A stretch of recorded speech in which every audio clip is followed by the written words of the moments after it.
Salut à tous, c'est Dairo. Alors, tout le monde aujourd'hui a besoin de savoir négocier.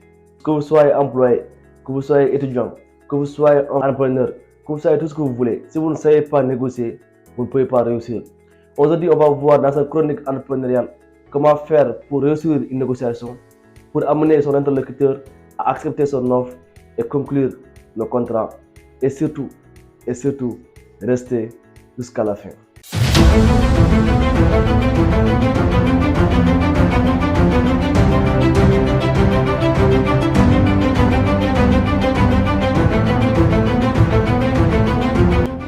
La première chose à faire, si vous voulez réussir une négociation, soit à avoir un job, soit à convaincre aux fournisseurs, soit à convaincre les investisseurs, c'est de vous préparer. C'est-à-dire, il faut aller sur Google, sur LinkedIn, sur Facebook et rechercher les informations sur la personne avec qui vous allez vous en tenir.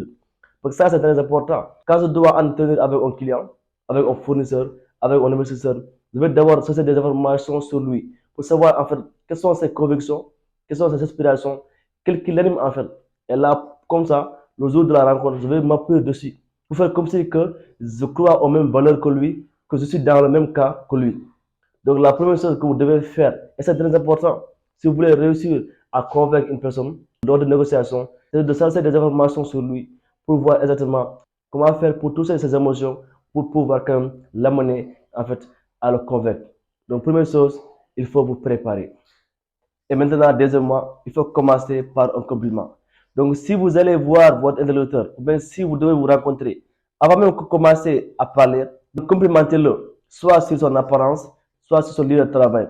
Donc, il faut d'abord commencer par un compliment, parce que c'est très important. Parce que si vous le complimentez, vous allez créer ce qu'on appelle le principe de réciprocité. C'est-à-dire, la personne va avoir envie de rendre l'appareil. Et ça va jouer lors de négociations. Donc, commencez d'abord par un compliment. Quand je parle faire à demande clientèle, soit dans un magasin, soit dans un commerce. Donc, avant d'abord commencer à parler, je veux dire d'abord, vous avez un joli bureau, ou un joli magasin. Ça joue en fait à ce que la personne puisse quand même être accueillante et pour pouvoir faire des concessions. Donc, commencez par faire un compliment. Maintenant, une fois que vous allez commencer à parler, il faudra écouter. Un bon négociateur, c'est celui qui écoute plus, mais pas qui parle plus. Donc, donnez l'occasion à votre interlocuteur de parler et vous écoutez. Posez des questions pour comprendre ce qu'il veut. Parce que plus vous allez comprendre ce qu'il veut, plus vous allez pouvoir savoir qu'est-ce que vous devez lui dire après pour le convaincre. Donc, il faut bien écouter, sourire, poser des questions et pouvoir savoir qu'est-ce que vous devez lui dire après pour le convaincre. Donc ça, c'est très important. Complimenter, écouter et sourire pour pouvoir quand même créer en fait ce qu'on appelle un atmosphère pour créer les bases pour qu'après vous puissiez lui convaincre. Maintenant que vous savez très bien à qui vous devez vous adresser et que vraiment vous l'avez bien écouté, maintenant il faudra proposer votre offre. Mettez votre offre sur la table. Et là, il faut faire très attention parce que vous devez dire ce que vous allez faire par rapport à ce que le client, par rapport à ce que la personne attend de vous. Maintenant, vous savez ses convictions, vous savez ses passions, vous savez ce qu'il aime en fait.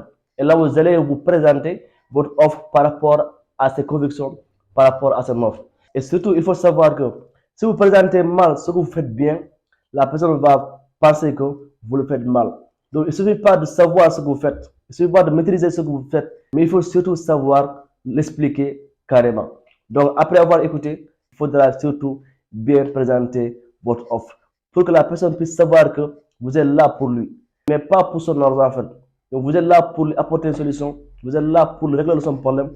Et maintenant, en quatrième position, il faudra savoir contourner les objections. C'est-à-dire, quand vous finissez de parler, forcément, la personne va répondre. Il va dire soit c'est trop cher, soit il dit qu'il n'est pas convaincu, soit il dit qu'il va attendre, soit il dit vraiment qu'il a déjà, par exemple, un fournisseur, mais déjà des candidats qui sont là et qui sont prêts à le faire. Sachez une chose, la négociation commence après que la personne dit non. C'est-à-dire, avant qu'elle dise non, ce n'est pas encore une négociation, c'est une proposition, c'est une présentation. Les choses sérieuses commencent après que la personne dise non. Maintenant, si vous ne savez pas comment contourner le non, c'est vrai que vous avez fait beaucoup de posts sur Facebook, ou bien même vous avez fait encore beaucoup de vidéos sur ça. Mais retenez une chose, si la personne dit non, c'est qu'elle n'est pas convaincue. C'est-à-dire que vous n'avez pas bien expliqué, mais même si vous avez bien expliqué, vous avez seulement mis l'accent sur le produit, sur le service. Donc, mettez l'accent sur ce que la personne va gagner. Donc, si vous voulez quand même convaincre la personne a adhéré, à conclure, à signer, il faut lui faire comprendre que ce que vous allez apporter, ce n'est pas pour vendre un produit, mais pour lui rendre la vie facile. Donc, sachez contourner les objections. Par exemple, l'autre fois, j'avais un client qui voulait un site internet. Après avoir dit carrément quel type de site il veut, je lui ai dit le prix. Maintenant, il dit que c'est trop cher. Maintenant, au lieu de dire non, c'est pas trop cher, pour essayer de me justifier, je dis que bien sûr c'est cher. D'abord, on va vous créer le site qui va être à votre image, mais surtout, on va vous faire, par exemple, d'autres compléments de service, c'est-à-dire booster votre communication pendant un mois, dans 2 semaines. Ça, c'est très important. Parce que là, il va dire que eux, ils ne sont pas seulement là pour de l'argent, mais ils sont là pour m'aider. Parce que je lui dis que ce n'est pas seulement important d'avoir un site internet, mais surtout ce qui est important, c'est d'avoir la visibilité. Et là, j'ai touché en fait le point fort. C'est-à-dire, ce qu'il veut, ce n'est pas un site internet. Ce qu'il faut, ce n'est pas une page.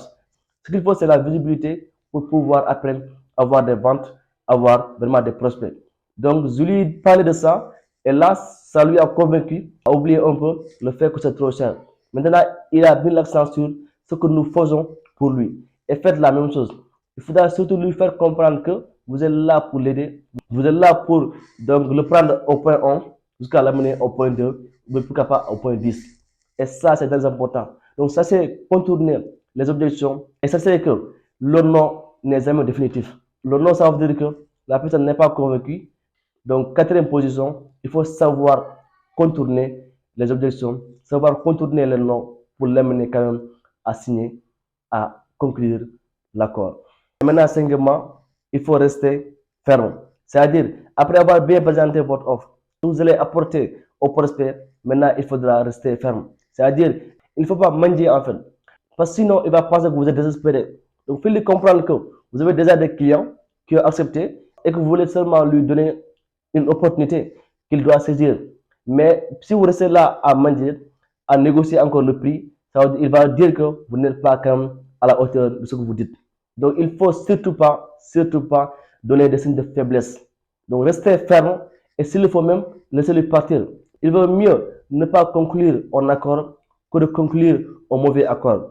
Donc, restez ferme sur votre offre parce que, encore une fois, c'est lui qui a besoin de vous et pas vous qui avez besoin de lui. Donc, ça, c'est la cinquième chose qu'il faut savoir pour pouvoir quand même réussir à convaincre votre interlocuteur. Soyez ferme dans votre décision, soyez ferme dans votre proposition et dites-lui carrément que d'autres personnes ont accepté. Mais si lui, il ne peut pas accepter, c'est son problème. Et là, c'est sûr et certain que lorsqu'il va aller, il va réfléchir et il va vous revenir. Maintenant, je vais vous donner un conseil en bonus.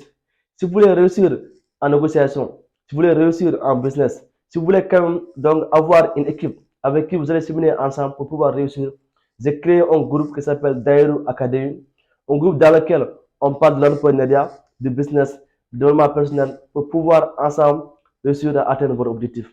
Si vous voulez faire partie de l'aventure, je vais mettre le lien dans la description. Vous voulez cliquer et rejoindre le groupe Dairu Academy. C'était ça le sujet de la chronique d'aujourd'hui. Et surtout, n'hésitez pas de vous abonner et de partager si ça vous a plu et de commenter. Et à demain encore pour une nouvelle chronique entrepreneuriale. C'est Dairu.